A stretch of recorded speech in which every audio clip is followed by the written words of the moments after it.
always felt bad for years that men just don't come around female performers. You don't get an opportunity to meet them. And that's pretty sad, which is why I've concentrated on my work. And in the entertainment field, where blacks generate billions of dollars, we don't often get the opportunity to reap the benefits from that money. There was this sort of party where apparently half the room were in tears, the other half were kind of partying. What did you feel about that? I thought that was complete insanity. Phyllis Hyman was a true icon in the music industry, yet it's disheartening how easily she's forgotten. She fearlessly stood for the principle that women should not tolerate any nonsense from anyone. If I had known what it was going to be like, I never would have gone into it. It's much harder.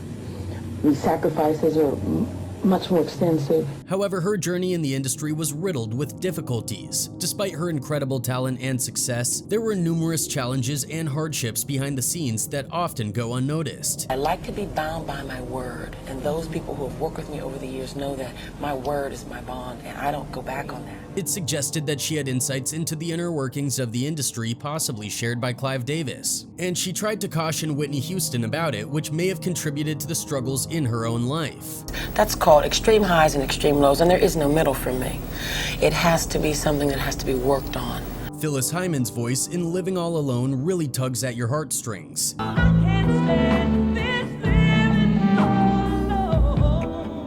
It's one of those songs that stays with you forever. Her career, it stretched across decades, yet it feels like it ended far too soon. She was undeniably a radiant talent, but she encountered significant personal and professional hurdles. As a black woman in the music industry, her journey was even more challenging. Consider Whitney Houston grappling with her own struggles in the public eye. Phyllis faced similar battles, yet the industry didn't give her the support she deserved. A lot of emotional ups and downs, as I said earlier. I have begun the process of recovery, so to speak, just trying to feel better about myself. Phyllis Hyman's mental health suffered greatly, and it's truly heartbreaking. She found herself trapped in a cycle of self-sabotage and self-doubt until the weight became unbearable. However, despite her struggles, she left behind an extraordinary musical legacy. Yet it's disheartening how she's often overlooked when people discuss greats like Whitney, Patti LaBelle, and Aretha Franklin. That's called extreme highs and extreme lows, and there is no middle for me. It has to be something that has to be worked on. Phyllis Linda Hyman was born on June 6, 1946, the eldest of 7 siblings raised in the vibrant neighborhood of St. Clair Village on the south side of Pittsburgh. Her father, a World War II veteran, and her mother, who worked as a waitress at a local nightclub, provided the backdrop for her upbringing. Growing up in St. Clair Village, nestled in the South Hills section of Pittsburgh, Phyllis's musical journey began with formal training at a music school after leaving her hometown. Following her graduation, she embarked on a national tour with the group New Direction in 1971. After the group disbanded, she joined All the People and collaborated with another local group, the Hondo Beat. Phyllis even made an appearance in the film Lenny in 1974. Right from the beginning, Phyllis stood out with her incredible voice, a true standout talent. She honed her skills singing in the choir at Carrick High School, where her music teacher, Dave Tamburi, recognized her exceptional talent and arranged private voice lessons to nurture her gift.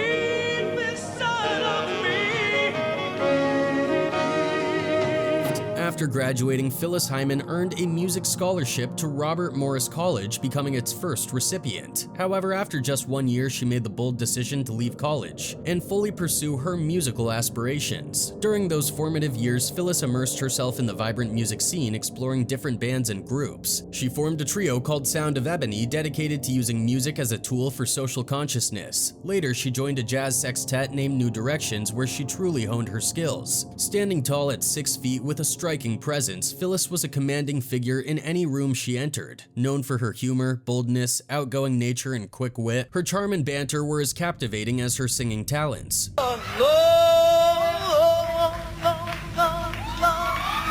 Once she stepped onto the stage and opened her mouth to sing, the audience was immediately captivated. But Phyllis was always seeking new musical adventures. After her time with New Directions, she packed her bags and headed to Miami to join another band called All the People. She was always chasing the next big musical endeavor. We were talking earlier about the packaging of artists and how they're picking up kids off the street pretty much, and producers are producing these records. These kids have little or no talent. They look right. Settling into the bustling scene of the Big Apple, Phyllis and the PH Factory found themselves a regular gig at Russ Brown, a popular joint on the west side known for its tasty food mood and killer jazz vibes. And let me tell you, the audience there, legendary. We're talking big names like Ashford and Simpson, Stevie Wonder, and even George Harrison popping in for a listen. One fateful night, jazz cat Richard Clay rolled through with none other than producer Norman Connors in tow. Connors was impressed. He promised Phyllis he'd have her in a recording studio within a week or two. Now, that's the kind of break any musicians dream of. Connors was true to his word, and before long, he had Phyllis in the studio. He had her record a cover of the Stylistics classic Betcha by Golly Wow, putting her own soulful spin on it. But that wasn't all. Phyllis also teamed up with Michael Henderson for a duet called We Both Need Each Other, which they nailed. Seeing the success of her cover of Betcha by Golly Wow, Phyllis caught the attention of Buddha Records, and they wasted no time signing her up. In 1977, she dropped her debut album simply titled Phyllis Hyman. And let me tell you, it was fire. One of the standout tracks, Loving You, Losing You, climbed all the way to number 32 on the R&B charts, solidifying Phyllis's place in the music scene. And she wasn't done yet. Another single from the album, No One Can Love You More, also made waves, peaking at number 58.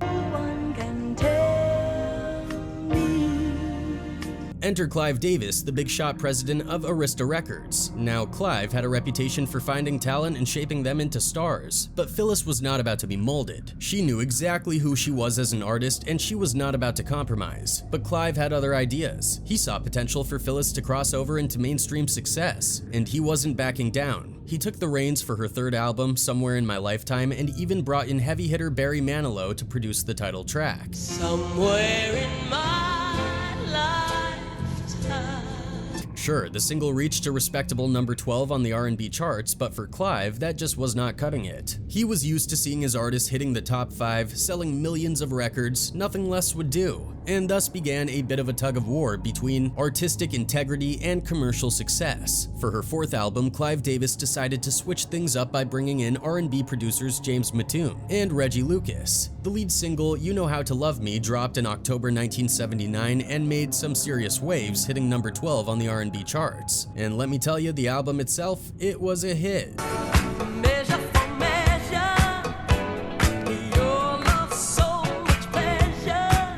Selling a whopping 400,000 copies, it was Phyllis's most successful record to date. Things were looking up for her personally too. She tied the knot with her longtime partner and producer Larry Alexander the year before. It seemed like everything was finally falling into place for the talented songstress. After the smash success of her fourth album, Phyllis was ready to be treated like the star she knew she was. But instead, she found herself facing pushback from the label and Clive Davis himself. She speaks very briefly but very directly how Clive Davis aided her. Quote, Clive Davis taught me to never be afraid because I was so terrorized by him. Whether he meant to do it or not, I'll never know. But he sure taught me that if you try to terrorize me again, well, we can't say that on public radio. What I might do to someone who tries to hurt me like that again in this business, I'm not having it. I should be respected as I respect, and I will not have someone try to ruin my spirit and ruin my career. If Clive Davis, if his plan was to destroy my career, it didn't work. It left her feeling frustrated and downright exhausted. To make matters worse, Arista started signing more female artists, including big names like Angela Bofill, Dionne Warwick, and Aretha Franklin. Suddenly, Phyllis felt like she was getting lost in the shuffle. And it wasn't just the industry stuff weighing on her. Phyllis also started experiencing mild bouts of depression. Mental health struggles were nothing new to her. The pressure of fame was starting to take its toll, but then a glimmer of hope appeared. While singing at a local jazz club, she caught the eye of the arranger for the musical Sophisticated Ladies, a celebration of Duke Ellington's work.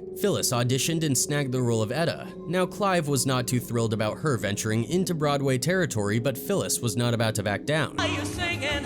Are you swinging? They are dancing. Woo, She saw this as an opportunity to showcase her talents in a whole new way and connect with a fresh audience. It was a battle she was determined to win. I just can't let go. I can't say, here, girls, you got it. That's just not my nature.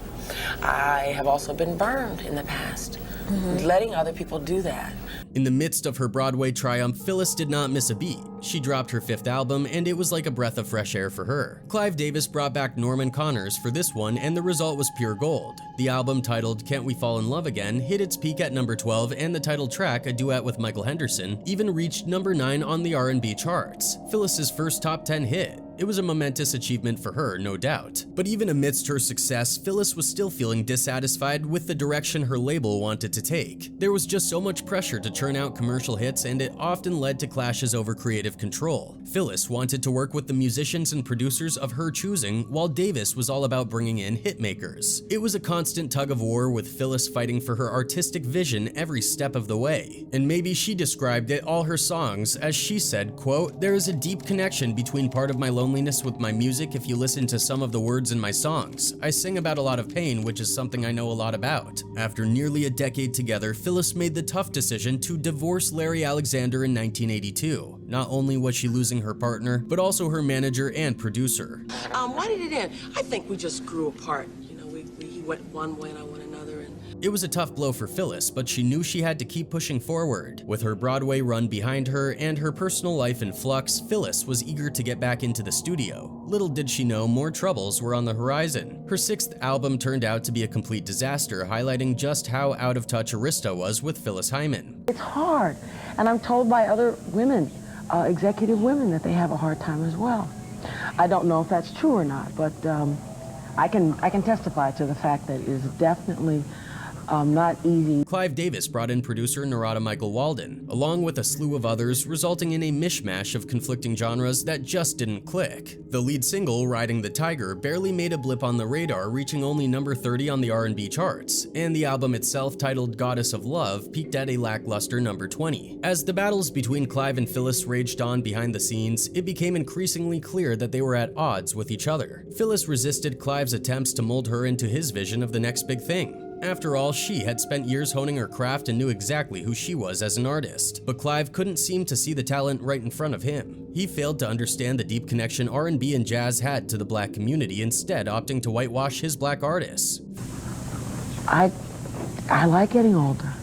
I like the wrinkles. I like sometimes the extra dimples that you have. You know, I like that, you know. Phyllis's new managers, Glenda and Sydney, tried their best to mend the fractured relationship between her and Clive. However, Clive had set his sights on a new focus, a rising star named Whitney Houston. Arista made the heartbreaking decision to drop Phyllis from her record deal, leaving her to navigate an uncertain future in the music industry. But that was where Clive also started dominating Whitney as well. Clive Davis is a highly influential figure in the music industry, renowned for his immense power and track record of success. He notably launched Arista Records, where he signed numerous major black acts, showcasing his talent for spotting musical potential. His roster of signed artists is impressive and includes Patti Smith, The Outlaws, Eric Carmen, Exposé, Ace of Base, Air Supply, Dionne Warwick, Ray Parker and Radio, Aretha Franklin, and Alicia Keys. Davis also played a key role in giving Puff Daddy, Puffy, his start in establishing Bad Boy Records. However, his most significant success came from discovering and nurturing Whitney Houston's career. Picture was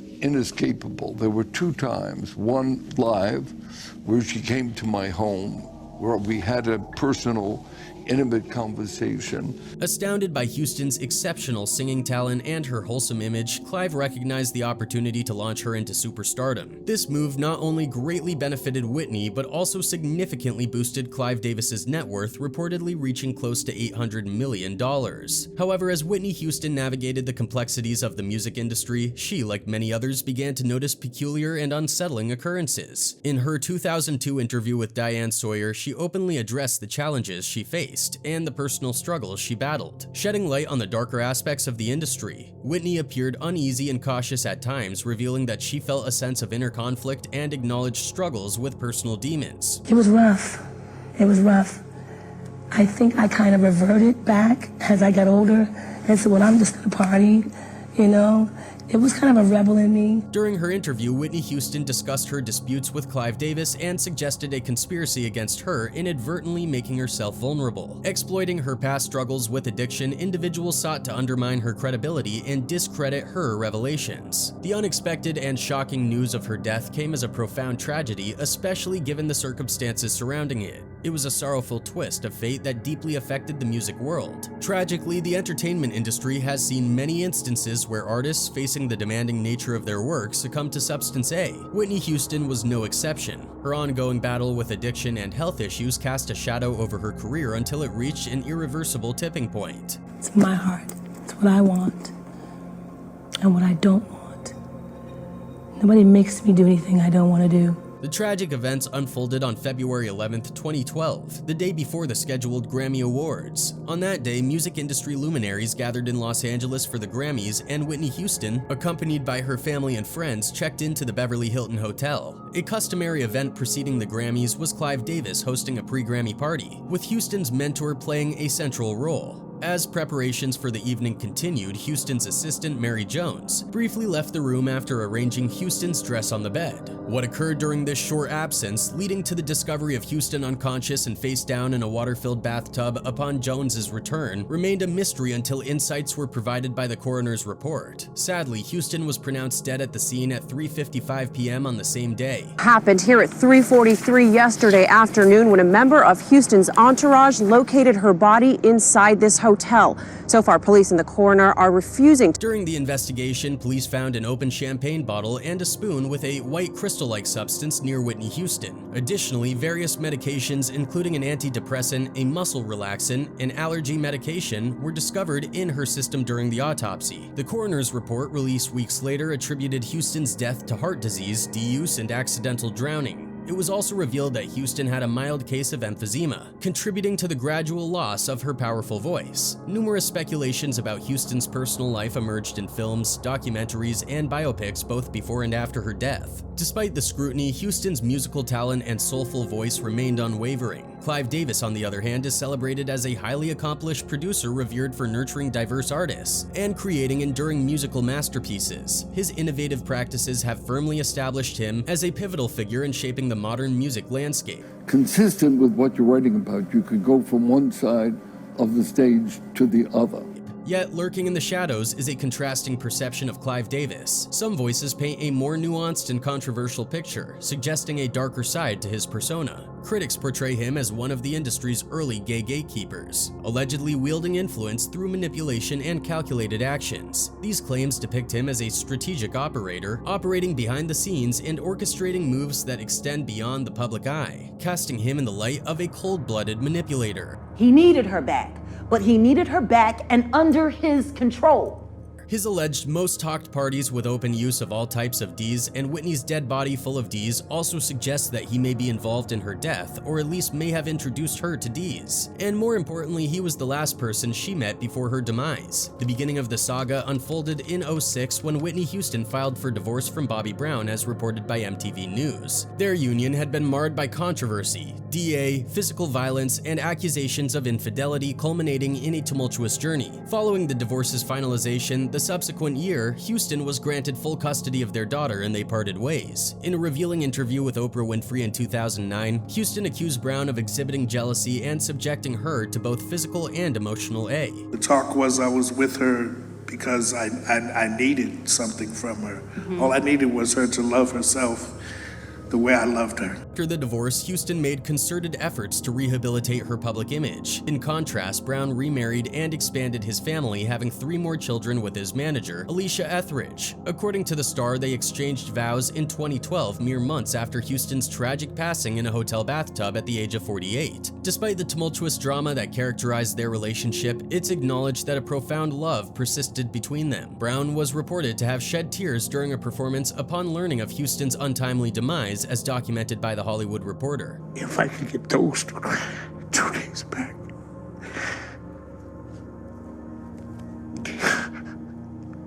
Contrary to popular belief, Whitney Houston's husband was not solely responsible for her struggles. Other individuals played a role in her challenges with substance A. Robin Crawford, Houston's close confidant, revealed that signs of problematic D-use were evident in Houston before she even met Bobby Brown. In an NBC interview promoting her book, A Song for You, My Life with Whitney Houston, Crawford, Houston's best friend and rumored lover, discussed the Grammy winner's history of D-use. Houston tragically passed away in 2012 with D-use cited as a contributing factor in the coroner's report. D-paraphernalia, including a small spoon with a white crystal-like substance and a rolled-up piece of white paper, were found at the scene. When asked by Craig Melvin when she realized Houston had a problem, Crawford responded, quote, "I would remind Whitney that, now you know we said doing C wouldn't go where we're going and we're already there, so we shouldn't be doing it. However, I'd noticed that she would go ahead and do it," Crawford continued. "She was having difficulty stopping. Many people believe that Clive is the one who put her on D, and given Clive's history, it is no secret how he has been in the headlines for D-dealing. siblings. According to the civil suit filed against Mr. Davis, evidence surfaced suggesting that Mr. Winshaw had allegedly misused the company's funds. Mr. Winshaw was summoned before the Newark grand jury and subsequently discharged by Columbia on April 10, 1973. Columbia's investigation into Mr. Winshaw's actions led directly to Anthony Rubino, the director of marketing administration at Columbia Records, who approved expense vouchers, and ultimately to Mr. Davis, one of the most influential figures in the recording industry. Mr. Rubino was terminated on May 25th, followed by Mr. Davis on May 29, 1973.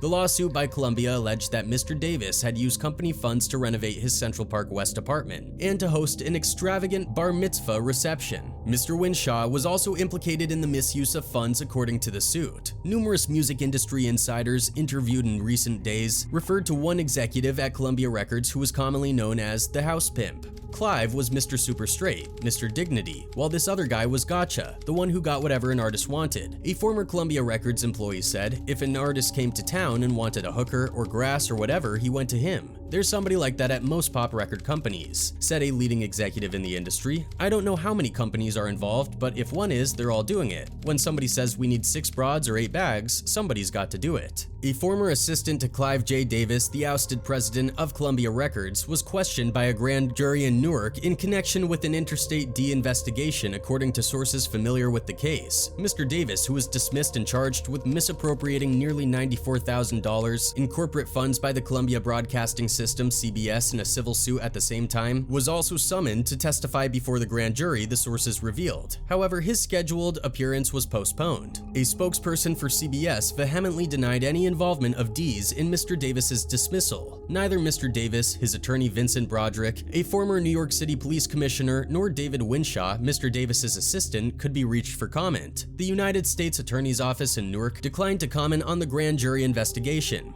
8 individuals were indicted in federal court in Newark on conspiracy and smuggling charges reportedly linked to a multi-million-dollar H-ring operating across Italy, Canada, and the United States. Among the indicted individuals was Pasquale Falcone, 41 years old, identified by Columbia Records officials as a manager of several Columbia artists, including Sylvester "Sly" Stone, a prominent rock act for the company, as well as Lynn Anderson and Tommy Cash, country singers. All the things mixed, Clive got the chance and introduced her to Dee's. Just a theory. One of her fans wrote, quote, "It really hurts my heart that Whitney Houston was literally fighting people to save her life. How scared she must have been. The betrayal." Another one added, quote, "Clive Davis should have canceled and rescheduled that party, period. He was so disrespectful towards Whitney's death, M. I didn't realize what a big pervert Clive is. How disgusting of P. Diddy to do what he did to Clive." Unfortunately, this escape often takes the form of D or A pattern with dangerous consequences, as history has shown. Many celebrities have fallen victim to addiction, which tends to insidiously and abruptly infiltrate their lives, causing havoc. The tragic example of Whitney Houston serves as a poignant reminder of the devastating impact of addiction on iconic figures in popular culture.